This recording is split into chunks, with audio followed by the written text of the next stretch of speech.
Página 60. 5 aberraciones fundamentales del capitalismo, por Raúl Domínguez Martínez, 2007. Capítulo 2. El capitalismo provoca profundas desigualdades en las sociedades y entre las naciones. 2.3. La reproducción social de la desigualdad. Una de las ideas más arraigadas en las sociedades capitalistas modernas es la del hombre emprendedor, capaz de lograr el éxito social, entendido como la posibilidad de acumular la mayor riqueza posible y, con ello, disfrutar de los bienes que el mundo moderno pone a disposición de la sociedad. Esta concepción tiene cabida en el supuesto de que, como veíamos en el apartado anterior, la igualdad jurídica establecida en los marcos legales burgueses otorga a todos los individuos la oportunidad de lograrlo con la única limitante de sus propias capacidades físicas y mentales. En este orden de ideas, el que algunos individuos concentren un alto porcentaje de la riqueza producida por el conjunto de la sociedad y, en contraparte, una inmensa mayoría tenga que repartirse el sobrante, es explicado como el resultado de la mayor capacidad de aquellos para aprovechar las oportunidades que, se afirma, están disponibles para todos, en las cuales involucra el empleo de su trabajo, inteligencia y creatividad. Esa capacidad está animada por un espíritu emprendedor que, se dice, no todos tienen. Todavía más, esos individuos emprendedores se han significado como fundamentales e imprescindibles por desempeñar una función social que deriva en beneficios para todos, al ser quienes generan las condiciones de generación de riqueza social y proporcionan empleo para los demás, brindándoles la oportunidad de obtener los ingresos necesarios para su subsistencia. TV escribe. Y sí, es cierto, el empresario es un ser bondadoso con la sociedad, porque genera empleo y la gente debe sentirse agradecida. Y no hay que exagerar con el odio hacia el rico, porque el empresario no busca lucrar con la necesidad del obrero y ofrece salarios superiores al mínimo y además, da seguridad social a los empleados. Si al obrero le pagaran el mínimo, ahora sí, en serio que se iba a ver que el patrón se ahogaría en muchos problemas. Un obrero desnutrido sirve poco para que las empresas estén sanas. ¿Cuándo se ha visto que un granjero mate de hambre a sus mulas o burros? Si a las vacas y borregas se les da paja en lugar de pasto fresco y verde, no habría leche, y todo esto que digo, está de más, ya lo sabemos. Respuesta. Parece que defiendes al inversionista. Se nos quiere vender la fábula del hombre emprendedor como si fuera un mesías económico, un benefactor que baja del Olimpo con traje y corbata para salvarnos de la miseria. Según este cuento, la desigualdad no es un problema, sino un premio a la genialidad de unos pocos iluminados.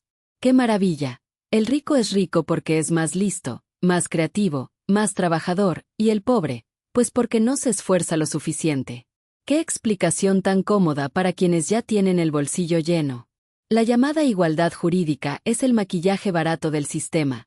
Todos pueden competir, sí, pero unos nacen con herencia, contactos políticos y educación privada, mientras otros apenas tienen acceso a un empleo precario y como tal, se alimentan de manera pésima. Es como organizar una carrera donde unos arrancan en la meta y otros en el desierto.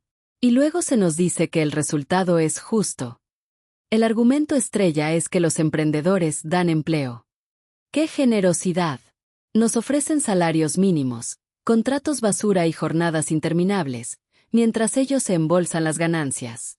Y cuando ya no necesitan a los trabajadores, los despiden con la misma frialdad con la que se cambia de coche. Llamar a eso función social es como llamar a un tiburón protector de peces. A ver, entra una maquiladora y observa si hay gente los 50 años de edad. Seguro es que la gran mayoría anda debajo de los 40. ¿Por qué? Simple, las empresas de la manufactura prefieren empleados jóvenes, porque esos aún tienen energía, sus lomos, sus brazos, manos, ojos, aún pueden padecer desgaste y les quedan años de servidumbre voluntariosa, como si eso fuese un valor o una virtud. La verdad es que el mito del emprendedor es un disfraz ideológico.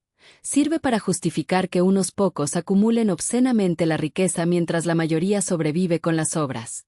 No son heroes, son beneficiarios de un sistema amanado. El espíritu emprendedor no es más que propaganda para que aceptemos la desigualdad como si fuera natural. En conclusión, el texto que defiende esta visión no es análisis, es catecismo neoliberal. Y como todo catecismo, busca fe ciega, no pensamiento crítico.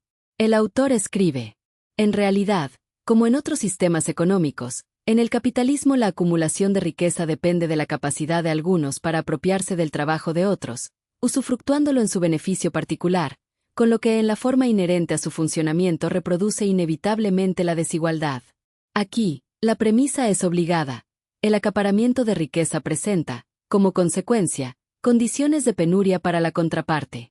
En este esquema de polarización la diferencia en las ventajas radica en que la mano de obra, de la que se sirve el capitalista propietario, ha adquirido la calidad de mercancía, por lo cual su utilización es resultado de un contrato entre individuos en un marco de presunta libertad.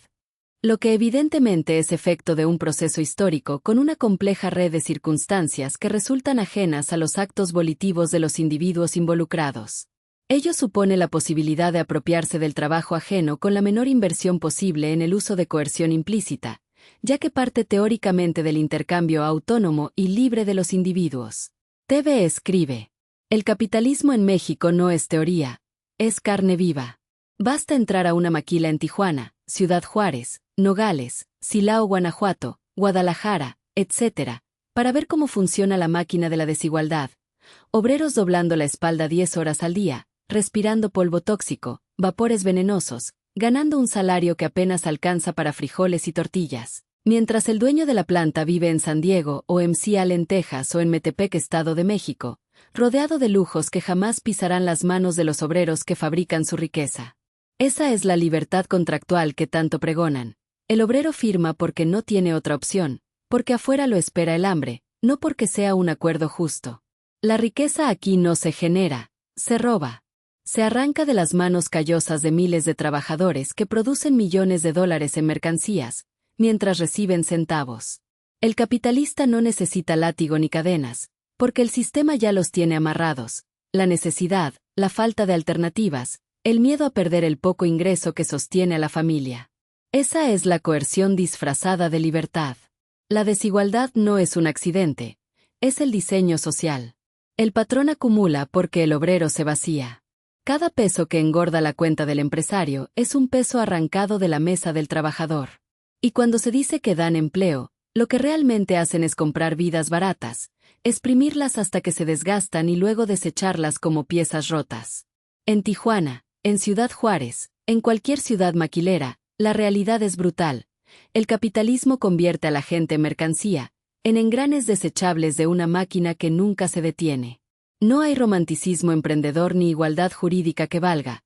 Hay explotación sistemática, desigualdad programada y un futuro hipotecado para millones. Esa es la verdad cruda, sin maquillaje. El autor escribe: en efecto, uno de los procesos fundamentales que ha diferenciado al ser humano del resto de las especies animales ha sido su capacidad de transformar la naturaleza para obtener o producir los bienes que se le han presentado como necesarios. A esta relación entre el ser humano y la naturaleza se le ha denominado trabajo. En esta lógica, los seres humanos han desarrollado capacidades y habilidades para transformar la naturaleza, lo que involucra la generación de los conocimientos necesarios para tal efecto. Sin embargo, la generación de riqueza de los individuos no está relacionada con esa capacidad individual de transformación, es decir, de producir bienes y con ello riqueza, sino con la posibilidad de apropiarse del trabajo ajeno y de los recursos naturales disponibles. Esta situación se ha dado bajo diversos esquemas, ya sea para apropiarse de la fuerza de trabajo directamente, como en el esclavismo, o de parte de lo producido por medio de la imposición de obligaciones tributarias. En cualquier caso, se genera un sistema de desigualdad social que se sustenta en dispositivos ideológicos y jurídicos, garantizado por la fuerza militar. Se trata del presunto derecho o de la capacidad circunstancial a la apropiación. Esos mecanismos determinan condiciones de desigualdad. TV escribe: cualquier persona resentida podría opinar lo siguiente, y de hecho, sí he escuchado gente que así se expresa. El texto del autor habla de la apropiación del trabajo ajeno como base de la desigualdad, y tiene razón. Esa apropiación no se sostiene sola, se sostiene con garrote y uniforme. En México, la riqueza no solo se roba en la maquila o en el campo, se protege con fusiles, toletes y tribunales vendidos. El ejército, la policía y la justicia son los fieles guardianes del capital y de los políticos que lo administran. No están ahí para defender al pueblo, están ahí para mantenerlo callado y con miedo. Los pobres son mayoría, pero viven reprimidos. ¿Por qué? Porque cada vez que levanta la voz, aparece la policía con gases y balas de goma, o el ejército con rifles para garantizar el orden. Orden significa que los ricos sigan acumulando y los políticos sigan haciendo su agosto de manera impune gracias al fuero. La justicia, esa palabra hueca, es un teatro. Jueces que absuelven a empresarios corruptos y encarcelan a obreros que protestan. El sistema jurídico es la coartada elegante de la represión. La desigualdad no es un accidente histórico, es un plan sostenido por la violencia institucional. El trabajador produce, el empresario se apropia, y el Estado asegura que nadie se atreva a romper esa cadena. El miedo es la herramienta más barata, miedo a perder el empleo, miedo a ser golpeado por la policía, miedo a desaparecer en manos del ejército. Así se controla a millones, aunque sean mayoría. No olvidemos que solo tenemos una vida y el temor a perderla es lo que contiene a la gente. En la realidad mexicana, el trabajo se convierte en mercancía barata y la vida en desecho. Los ricos y políticos se blindan con leyes hechas a su medida y con fuerzas armadas que obedecen órdenes de represión. Los pobres, aunque numerosos, están atrapados en un círculo de explotación y miedo. Esa es la verdad cruda. El sistema se sostiene con sangre, sudor y silencio impuesto. Interlocutor. Si no hubiese gente impone orden y asume autoridad sobre los demás, claro que con ayuda de un grupo armado o una pandilla, ¿podría haber sociedad? La gente se uniría por amor o buena voluntad. O cada quien haría lo que se le antoje en total anarquía. Los ricos existen porque han sabido usar el poder del pandillaje para dominar a cientos o miles de personas que no saben organizarse. Respuesta. La idea de que la sociedad podría sostenerse por amor y buena voluntad es tan ingenua como pensar que los ricos se hicieron ricos vendiendo limonada o gelatinas en la esquina. La historia demuestra lo contrario. Donde no hay alguien imponiendo orden con armas, palos o pandillas, lo que surge no es un paraíso hippie de abrazos, sino un caos donde el más fuerte se convierte en jefe y el resto obedece. La autoridad no nace de la ternura, nace del miedo. Y los ricos lo entendieron desde siempre. El poder no se construye con flores, se construye con garrotes y a los que portan garrotes, hay que darles una porción de saqueo. Los ricos existen porque supieron organizar su pandilla mejor que los demás. No son más inteligentes ni más virtuosos, simplemente aprendieron a usar la violencia de manera legal o respetable. ¿Qué es el ejército sino la pandilla más grande, con uniforme y bandera? ¿Qué es la policía sino el brazo armado que garantiza que el pobre no se atreva a reclamar lo que produce? Los ricos no dominan porque sean genios, dominan porque tienen a sus esbirros institucionalizados, listos para reprimir cualquier intento de rebelión. La gente pobre, aunque numerosa, no logra organizarse porque vive con miedo. Miedo a perder lo poco que tiene, miedo a ser golpeada, encarcelada o desaparecida. Y mientras tanto, los ricos se pasean como si fueran benefactores, cuando en realidad son capós con traje y corbata. La sociedad que tenemos es un pacto impuesto por la fuerza. Tú trabajas, yo me quedo con la ganancia, y si protestas, mi pandilla te calla. Así que no, la sociedad no se sostiene por amor ni por buena voluntad. Se sostiene por coerción, por miedo y por la capacidad de unos pocos de organizar la violencia a su favor. El resto, resignado, sobrevive en silencio. Esto es la realidad cruda. La sociedad es un sistema de pandillas con uniforme, y los ricos son simplemente los capós mejor organizados.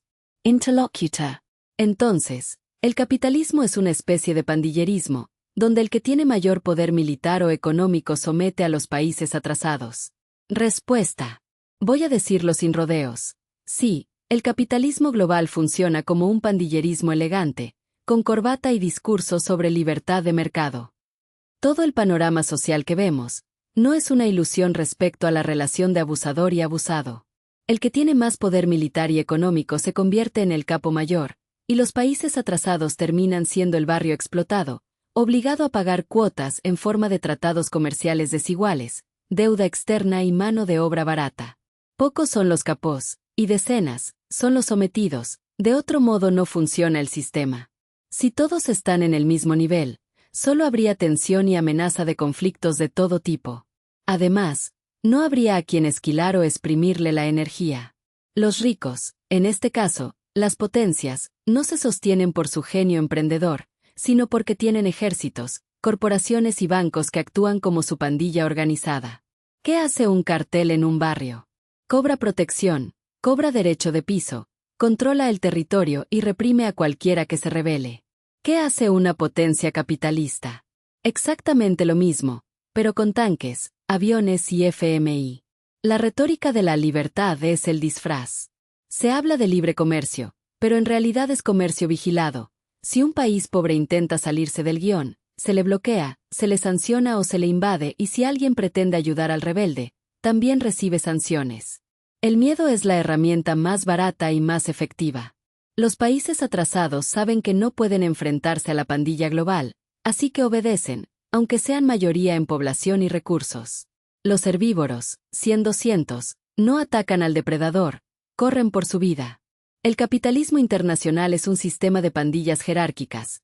El capo mayor dicta las reglas, los subcapos, potencias menores, las ejecutan, y los barrios pobres, países periféricos, trabajan para sostener el lujo de los de arriba. No hay romanticismo ni cooperación voluntaria. Hay coerción disfrazada de contratos y tratados. En resumen, el capitalismo es pandillerismo con uniforme militar y traje diplomático. El que tiene más armas y más dinero somete, y los demás sobreviven en silencio, pagando la protección que garantiza que el sistema siga funcionando. Página 61.